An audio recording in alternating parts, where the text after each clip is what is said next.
Φίλες και φίλοι, σας καλωσορίζουμε στο κανάλι μας Attica News TV και στην εκπομπή σε πρώτο πρόσωπο.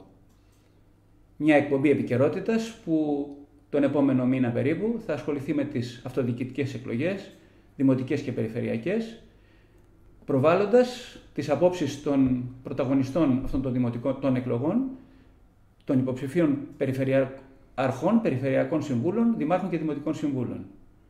Έχουμε τη χαρά και την τιμή σήμερα να φιλοξενούμε στο στούντιο την καλή φίλη, την γνωστή στην περιοχή μας γιατρό ορθοπαιδικό, την κυρία Δήμητρα Λαμπαρού. Κυρία Δήμητρα Λαμπαρού, σας ευχαριστούμε για την τιμή που μας κάνετε και σας καλωσορίζουμε στο κανάλι μας. Σας ευχαριστώ και εγώ, και για μένα είναι τιμή να μιλάω στο μεγαλύτερο site και στην καλύτερη εφημερίδα και μεγαλύτερη εφημερίδα όλου του Δήμου και της ευρύτερης περιοχής.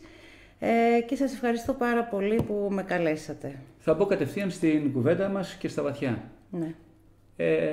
Έχετε εκτεθεί δύο συνεχόμενες δημοτικές εκλογές. Την πρώτη με τον κύριο Ψινάκη που εκλεγήκατε στη διοίκηση και τη δεύτερη με τον κύριο Χατζηγιάννη όπου δεν εκλεγήκατε στη διοίκηση, είστε στην αντιπολίτευση. Αποφασίσατε να ξαναεκτεθείτε για ακόμα μια φορά. Ποιος είναι ο λόγος που αυτή τη φορά κατεβαίνετε πάλι στις εκλογές? Κοιτάξτε, αρχικά προσπάθησα την πρώτη φορά με τον κύριο Ψινάκη που ήμουν υποψήφια. Ήθελα να βοηθήσω όσο περισσότερο μπορούσα τον τόπο μου. Έγιναν πολλά πράγματα κατά τη διοίκηση Ψινάκη, όσο και αν το έχουμε αφήσει αυτό πίσω και λέμε κακή διοίκηση κτλ. Όμως θεωρώ ότι έχουμε κάνει πάρα πολλά στοιχεία, δώσαμε μια πολύ καλή βάση, είχαμε μια πάρα πολύ καλή βάση για να υλοποιηθούν τα έργα που πραγματοποιούνται σήμερα από την προηγούμενη Δημοτική Αρχή του κ. Ψινάκη. Τη δεύτερη φορά που ήμουν με τον κύριο Χατζηγιάννη, πίστεψα στον κύριο Χατζηγιάννη, ήθελα να ξαναπροσπαθήσω, ήθελα να ξαναεκτεθώ στον κόσμο και ήθελα να δώσω μια συνέχεια στις προσπάθειες που είχα κάνει στην πρώτη τετραετία που ήμουν υποψήφια. Τώρα, αυτήν τη φορά είχα σκοπό να μην ασχοληθώ, βλέποντας ότι υπάρχει μόνο η υποψηφιότητα του κυρίου Τσίρκα. Δεν είχα σκοπό να ασχοληθώ, όμως βλέποντας ότι ένας πολύ αξιόλογος άνθρωπος, ο Άρης Παπουτσής... Αυτή θα ήταν η επόμενη ερώτησή μου. Ναι. Γιατί με τον συνδυασμό εμείς και τον υποψήφιο δήμαρχο, τον κύριο Άρη Παπουτσή? Γιατί αν όχι με τον Άρη τον Παπουτσή, τότε με ποιον? Με ποιον θα μπορούσαμε να... Θεωρείτε η υποψηφιότητά του έρχεται να είναι η διαφορετική πρόταση σε αυτό που ζούμε στην... Σαφέστατα. Μα τώρα 4 χρόνια όλοι γνωρίζουμε ότι δεν υλοποιήθηκε κανένα έργο. Είχαν τάξει λαγούς με πετραχίλια, δεν έγινε τίποτα. Τίποτα απολύτως. Συνέχισαν κάποια πράγματα, γιατί ο Δήμος σίγουρα έχει συνέχεια, αλλά δεν υλοποιήθηκε απολύτως τίποτα. Παρότι βρήκαν έτοιμες μελέτες και χρηματοδοτήσεις από την διοίκηση του κ. Ψινάκη, έτσι. Ακριβώς. Δεν έγινε απολύτως τίποτα. Ούτε το δίκτυο της ΕΙΔΑΠ, ούτε τίποτα απολύτως. Ούτε στα σχολεία μας. Είδατε τώρα πριν από 1 μήνα τι έγινε, και ευτυχώς που έγινε καλοκαίρι και δεν θρηνήσαμε θύματα. Αλήθεια, απίστευτο. Ναι, και συνεχίζουν με τον ίδιο τρόπο, έτσι, έχουν και άλλες εξελίξεις πάνω στα παιδιά μας, παίζουν με τα παιδιά. Δεν ξέρω πραγματικά. Θεωρώ ότι ο Άρης ο Παπουτσής είναι ένα πολύ καινούριο πρόσωπο, ένας νέος άνθρωπος με πολύ μεγάλο όραμα, δίνει πάρα πολλές ελπίδες. Εγώ δεν θα κατέβαινα στις εκλογές πιάνοντας μία θέση στο Δημοτικό Συμβούλιο, όπως πάρα πολλοί έσπευσαν και έτρεξαν να πιάσουν θέση στο Δημοτικό Συμβούλιο, ενώ ήταν με άλλη παράταξη την προηγούμενη τετραετία. Δεν είμαι από αυτούς, δεν είμαι δημοδίαιτη, δεν ζω από το Δήμο, έχω τη δουλειά μου, δόξα τω Θεώ, είμαι πάρα πολύ καλά. Ούτε θα πήγαινα οπωσδήποτε σε κάποιον μόνο και μόνο για να εκλεγώ. Μου δίνετε μια πάσα για να σας κάνω μια ερώτηση, η οποία είναι πολύ σημαντική και κομβική. Κλείσαν τα ψηφοδέλτια και των δύο διεκδικητών του Δημαρχιακού Θόκου. Δεν υποτιμώ ούτε υποβιβάζω τον κύριο Ηλία και τον κύριο Αχλάδη, αλλά θεωρώ ότι οι πιθανότητες είναι μεταξύ των δύο κάποιος να είναι δήμαρχος. Πώς κρίνετε τα ψηφοδέλτια, δηλαδή τη στελέχωσή τους? Του κυρίου Παπουτσί που συμμετέχετε και του κυρίου Τσίρικα. Σε αυτό τώρα πραγματικά δεν ξέρω τι να πω. Δεν θέλω να υποτιμήσω κανέναν άνθρωπο, προς Θεού, έτσι. Όλοι είμαστε εισάξιοι, δεν υποτιμώ κανέναν. Αλλά εγώ προσωπικά δεν θα μπορούσα να ανήκω στο ψηφοδέλτιο του υποψήφιου δημάρχου, ο οποίος είναι απόφοιτος, νομίζω, πρώτης γυμνασίου, σε καμία περίπτωση. Και ο λόγος είναι προφανέστατος, έτσι. Δηλαδή, εγώ είμαι γιατρός ορθοπαιδικός, διατηρώ ένα ιατρείο 13 χρόνια στη Νέα Μάκρη. Έχω χαράξει μία πορεία. Πώς θα μπορούσα να ήμουν υποψήφια με κάποιον, άσχετα αν ήταν και ο μοναδικός αυτός. Αυτός ήταν ο λόγος που συμμετέχετε σε μια παράταξη που πραγματικά έχει αυξήσει το επίπεδο το επιστημονικό και το επιχειρηματικό με την καλή έννοια. Δεν το συζητάω. Τα ψηφοδέλτια δεν νομίζω ότι υπάρχει καμία σύγκριση. Είναι η μέρα και η νύχτα, αν θέλετε την άποψή μου. Όμως, χωρίς να υποτιμήσω κανέναν από τους υποψήφιους συναδέλφους, γιατί και εγώ υποψήφια είμαι, θέλω να πω ότι δεν θα μπορούσα εγώ προσωπικά να ανήκω στο ψηφοδέλτιο του Στέργιου Τσίρικα. Θεωρείτε ότι το ψηφοδέλτιο του κυρίου Παπουτσί, με αυτή τη στελέχωση που υπάρχει και από τη στιγμή που βγουν οι άνθρωποι οι οποίοι έχουν την επιστημονική και την επαγγελματική κατάρτιση να τρέξουν την περιοχή, θα μπορέσει να τρέξει στα θέματα του τόπου μας? Το μόνο σίγουρο είναι αυτό. Το μόνο σίγουρο. Δηλαδή, αν δεν μπορούν οι άνθρωποι αυτοί που είναι επαγγελματίες, που είναι υπεύθυνοι, που έχουν τα πολιτικά τους γραφεία, πολιτική μηχανική, περισσότεροι, δικηγόροι, αν δεν μπορούν αυτοί που έχουν μπει επιχειρηματίες, σοβαροί επιχειρηματίες, που έχουν δουλέψει τη ζωή τους και δεν ήταν άεργοι. Ακριβώς, που έχουν δουλέψει και έχουν μια παρακαταθήκη. Δηλαδή, τότε ποιος θα μπορέσει? Κάποιοι που είναι 40 χρόνια στα κοινά και έχουμε δει ότι δεν έχουν τίποτα άλλο πια να προσφέρουν. Δηλαδή, δεν μπορώ να διανοηθώ ότι οι άνθρωποι κάτω των 50 μπορούν να συνεχίζουν να ψηφίζουν το ψηφοδέλτιο του Στέργιου του Τσίρικα. Δεν μπορώ να το διανοηθώ. Δηλαδή, και είδα τώρα και κάποιους ανθρώπους πολύ αξιόλογους που μπήκαν τελευταία στιγμή στο ψηφοδέλτιο του Στέργιου του Τσίρικα. Έχω χάσει λίγο, θα μου πείτε, εντάξει, έχασα λίγο λέω, δεν μπορεί να συμβαίνει αυτό. Γιατί, ας πούμε, με το Στέργιο Τσίρικα? Προφανώς υπάρχει προσωπικό συμφέρον, ατομικό συμφέρον. Όλο το ψηφοδέλτιο είναι όλοι, και το έγραψα μάλιστα και όλα στο Facebook σε κάποιον απάντησα, ότι όλοι έχουν είτε προσωπικό είτε ατομικό συμφέρον. Δεν είναι ούτε ένας που να μην έχει κάτι να κερδίσει. Είτε μια απευθείας ανάθεση, είτε έχουν βάλει το παιδί του ή τη γυναίκα του ή κάποιο στη δουλειά. Κατάλαβα. Δηλαδή με αυτό δεν πάμε το Δήμο μας μπροστά. Και γι' αυτό υπάρχει στασιμότητα σε όλα τα επίπεδα. Ακριβώς. Να μπω λίγο στα πιο δικά σας πράγματα. Ζείτε στο γραμματικό, είσαστε από το γραμματικό.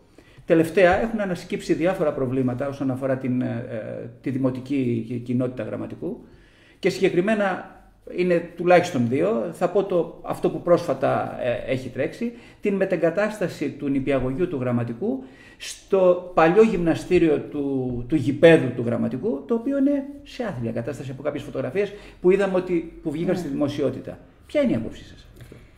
Κοιτάξτε.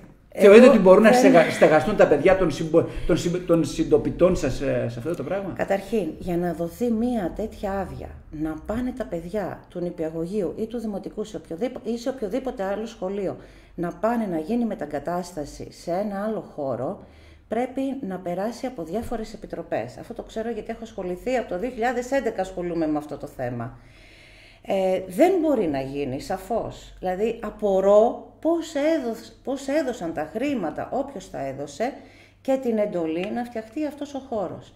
Εντάξει, εγώ δεν ήθελα να κάνω κάτι πάνω σε αυτό, γιατί δουλεύουν οι συντοπίτες μου, οι συγχωριανοί μου, έτσι. Και οι άνθρωποι πρέπει να πληρωθούν για αυτό που δούλεψαν. Η ασφάλεια όμως δεν είναι πρωτεύον πράγμα? Δεν είναι μόνο η ασφάλεια. Είναι μια σειρά από διαδικασίες που πρέπει να ακολουθηθούν. Ξέρετε τι διαδικασίες χρειάζονται? Σχολική Επιτροπή Πρωτοβάθμιας, να έρθει από την πολεοδομία, να έρθουν όλα. Δηλαδή δεν μπορεί να γίνει μια μετεγκατάσταση μαθητών σε ένα κτίριο το οποίο όλοι γνωρίζουμε πώς είναι.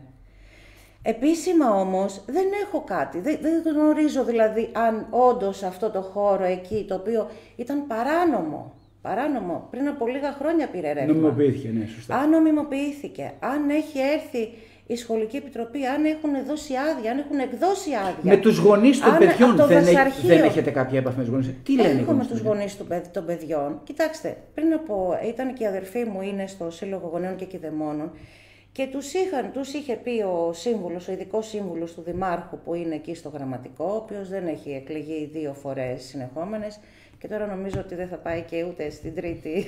Μάλλον θα τον απροστατεύσετε. Ναι. Θα τριτώσει, θεωρώ.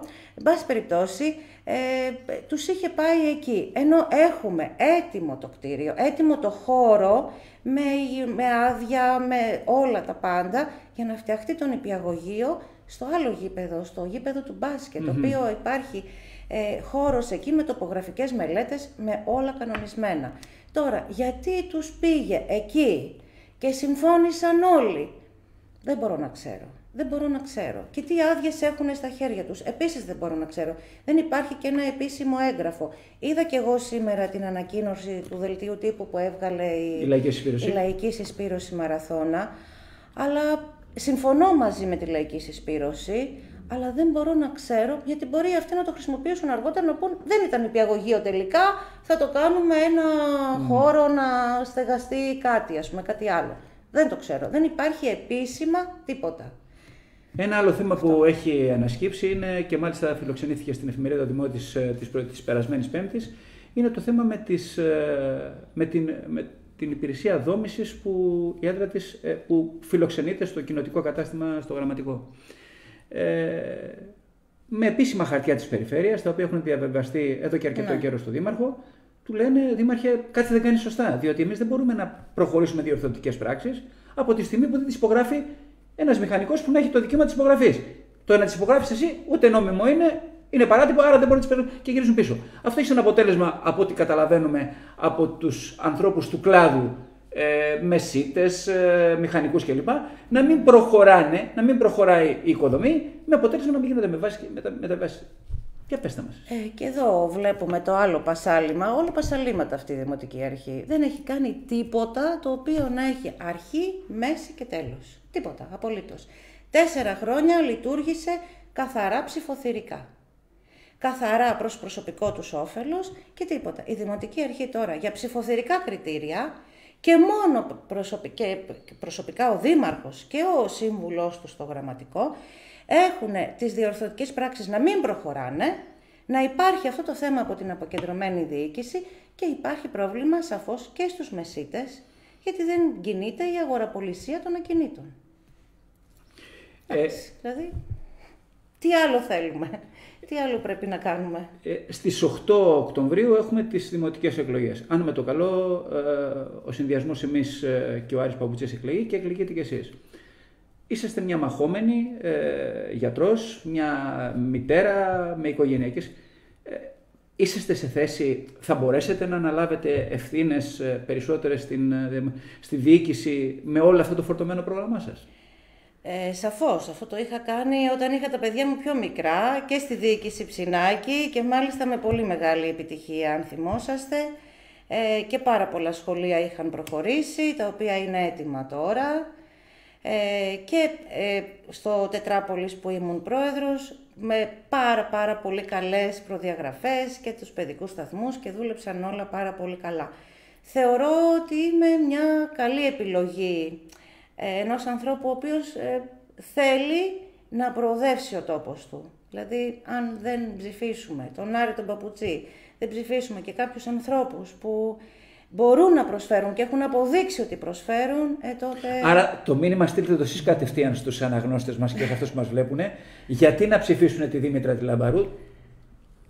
Εντάξει, τώρα ντρέπομαι λίγο να τα πω αυτά. Δεν είναι ντροπή, είσαστε υποψήφια, κατεβαίνετε. Θεωρώ ότι έτσι, ναι, καλό είναι. Ο κόσμος με γνωρίζει. Με γνωρίζουν και τα παιδιά, με γνωρίζουν οι γονείς των παιδιών, με γνωρίζουν τόσους αγώνες που έχω κάνει. Είμαι μάχημη, έχω προσπαθήσει, δεν έχω δουλέψει ποτέ κατά του Δήμου και της Δημοτικής Αρχής, δεν έχω προσπαθήσει να πάρω χρήματα ή να κάνω οτιδήποτε ή να χρηματιστώ για οποιοδήποτε λόγο, είμαι αυτή που είμαι, καθαρή και ξάστερη. Εγώ θα προσθέσω ότι έχετε το κινητό σας πάντα ανοιχτό, Ναι. πάντα το τηλεφώνο, όποτε σας χρειαστεί κάποιος και από προσωπική εμπειρία, Βεβαίως. το σηκώνετε, άρα είσαστε δίπλα στον πολίτη, για τον πολίτη. Ναι, είμαι. Θα μπορούσαμε να μιλάμε ώρες και θα το ξανακάνουμε και σε επόμενη εκπομπή με την κυρία Λαμπαρού. Εμείς, αφού την ευχαριστήσουμε που ήταν σήμερα εδώ μαζί μας στο στούντιο, να της ευχηθούμε καλή επιτυχία, γιατί ο τόπος μας πραγματικά χρειάζεται ανθρώπους σαν τη Δήμητρα τη Λαμπαρού. Σας ευχαριστούμε, κυρία Λαμπαρού. Ευχαριστώ και εγώ πάρα πολύ. Σας ευχαριστώ.